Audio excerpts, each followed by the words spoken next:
The fifth generation of game consoles, comprised of the Sony's PlayStation, the Nintendo 64, and the Sega Saturn. Of course, the PlayStation 1 outsold all the other consoles, Nintendo 64, Sega Saturn, and some previous consoles like the Atari Jaguar, basically because the two main competitors made pretty horrible mistakes. So today, on the Nintendo Sheep Podcast show, we're going to go over those things. Stay tuned.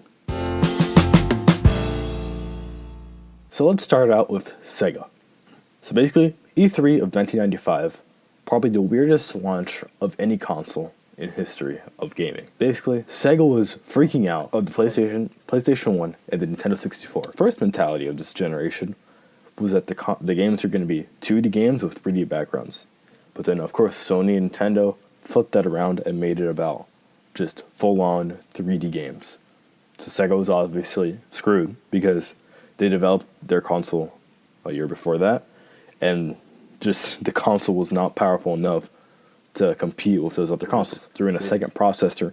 They're like, okay, maybe some developer will think of something what to do with it. Maybe make 3D games. We don't know. Just slap it in there. Ultimately, the Sega Saturn was capable of making 3D games, just I guess not as good as the 64 and the PlayStation. Basically, 1995 E3 rolls around. Sega saw PlayStation 1, and they knew if they did not release their console in time, they would just not be able to compete with Sony when the two consoles release around the same time. The intended launch was going to be in November for the Sega Saturn, but instead, Sega, out of nowhere, out of the blue, decided, we're going to release the console today, E3 1995.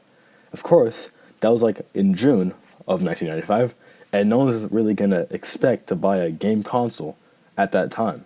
Of course, the Switch was released in March, but that's a different story because they at least told everyone that they're going to release a console in March.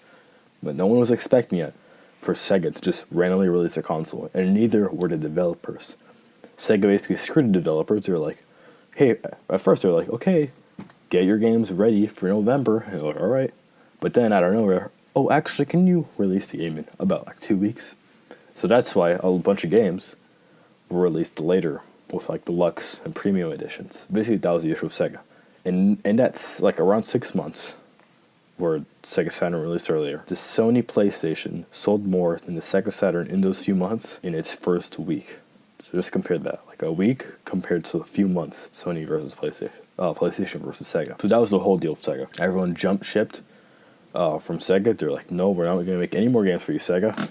You screwed us over with the Sega CD, 32X, and now the Saturn. We're not going to work with you anymore. Some of them came back for the Dreamcast, but not too many. Sega was just going to start bleeding money. And as for Nintendo ultimately also was coming into this generation the most successful. They defeated Sega in the fourth generation with the Super Nintendo, and they're coming into this generation Nintendo 64. So obviously, the main issue with Nintendo 64 was the cartridges. Cartridges were so limiting when fitting a game on. Just they could not compete with CDs. CDs were cheaper and could hold more storage, while cartridges were more expensive and, couldn't hold a lot of storage. But the console itself would be cheaper. I believe the Nintendo 64 was $200, PlayStation was $300, and Sega Saturn was like $400 or $500. Pretty outrageous price. Probably because the second processor, the unnecessary processor. Basically, Nintendo releases the 64 with cartridges. There are two reasons people think they did this. First is because kids know how to deal with cartridges. You can't really mess up a cartridge like you can with a CD. CDs are new technology at the time, and you can really easily scratch them. But I believe the main reason they did not go with CDs was obviously because the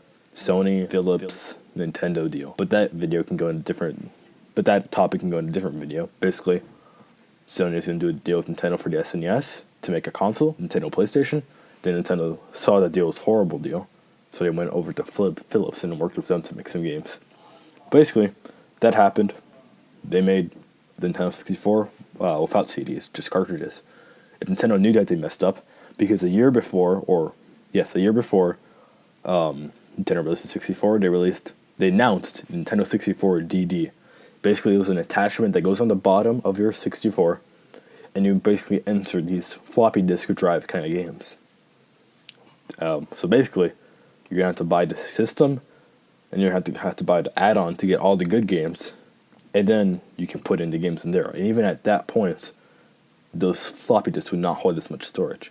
It would hold a lot better storage and better audio, but you have to buy two systems basically, like $200 plus $300 to get $500. that's pretty expensive. At that point, Sony's beating you in price.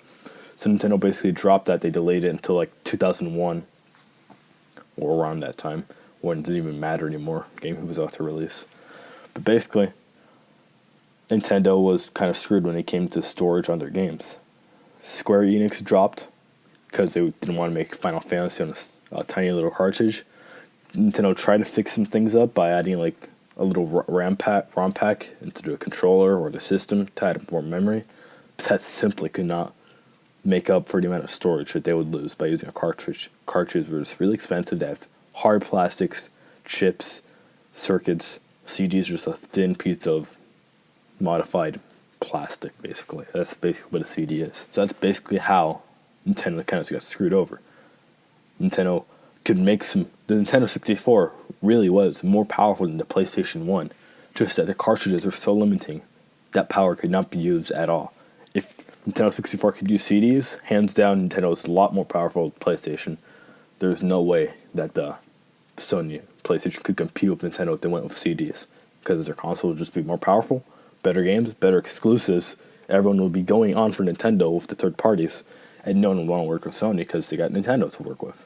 But basically, Sony was super happy, obviously, because all the developers were going to Sony because that was their last choice. Sega, no. Nintendo, no. So they just went on to Sony. Sony could get their consoles. One, it was cheaper than the Saturn. Their games would be cheaper because they're on CDs. A lot bigger storage. It wasn't as powerful as the 64, but it was powerful enough to get some really big games on there, like Final Fantasy 7 and a bunch of other Final Fantasy games. So basically, that's how Sony won the generation, selling over 100 million units and becoming like the first big company to not be a video game company to make console and be successful. But basically, I have a theory of what would happen if Nintendo and Sega did not mess up. Let's say Sega did not go over and make a underpowered console that could not process 3D well. Nintendo didn't make a console that used cartridges. They all used CDs. It would be like the fourth generation, Sega versus Nintendo, making games but just for a more powerful system. Obviously, Sony would come in, their PlayStation would drop. Microsoft would likely never want to join in because, well, the main reason they joined it was because they were helping Sega with the Dreamcast. And that's where they gained a lot of knowledge. Well, if Sega was successful, they wouldn't need that help from Microsoft. They would just go and make a successful console, and Microsoft would not even be in the console race. So if this happened, there's a chance that Sega would still be here today making consoles unless some other company came in somehow, some alternate history. But that could be a story. It could have been a story where it was Nintendo versus Sega, like the old days. But today, it's pretty crazy when you think about it, just because of Nintendo's mistake and Sega's mistake. I personally prefer Nintendo 64. I think it has better games. Mario 64, Ocarina of Time, Mario Kart, Mario Party. And the thing is, the Sega Saturn had really good games. It had a lot of games in Japan that were exclusives, but just not in the United States. It flopped in the United States, but it did pretty well in Japan. And it outlasted a lot of consoles. It lasted a long time. But yeah, that's basically the story of how Nintendo and Sega basically made some mistakes. And Sony became the top dog of that generation when making consoles in terms of sales. So thank you for watching this episode of Nintendo Sheep and a history lesson in video game history. So thank you guys for watching. Remember to like, comment, subscribe if you're watching on YouTube. And remember, stay game.